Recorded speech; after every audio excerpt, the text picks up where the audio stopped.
ದಕ್ಷಿಣ ಕನ್ನಡ ಜಿಲ್ಲೆಯ ವೇಣೂರು ಪೊಲೀಸ್ ಠಾಣೆಯಲ್ಲಿ 2008ರಲ್ಲಿ ದಾಖಲಾದ ಪ್ರಕರಣಕ್ಕೆ ಸಂಬಂಧಿಸಿ ವಿಚಾರಣೆಗೆ ಹಾಜರಾಗದೆ ತಲೆಮರೆಸಿಕೊಂಡಿದ್ದ ವಾರೆಂಟ್ ಆರೋಪಿ 46 ವರ್ಷ ಪ್ರಾಯದ ಮೊಹಮ್ಮದ್ ಶರೀಫ್ ಎಂಬಾತನನ್ನ ಪೊಲೀಸರು ಬಂಧಿಸಿದ್ದಾರೆ.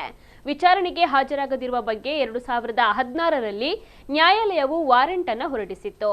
ಇದೀಗ ವೇಣೂರು ಠಾಣೆಯ ಮತ್ತು ಬೆಳ್ತಂಗಡಿ ಉಪವಿಭಾಗ ಕಚೇರಿಯ ಪೊಲೀಸ್ ಸಿಬ್ಬಂದಿ ಆರೋಪಿ ಮೊಹಮ್ಮದ್ ಶರೀಫ್ನನ್ನ ಪತ್ತೆ ಹಚ್ಚಿ ಬಂಧಿಸಿ ನ್ಯಾಯಾಲಯಕ್ಕೆ ಹಾಜರುಪಡಿಸಿದೆ. ನ್ಯಾಯಾಲಯವು ಆರೋಪಿಗೆ ನ್ಯಾಯಾಂಗ ಬಂಧನವನ್ನು ವಿಧಿಸಿದೆ.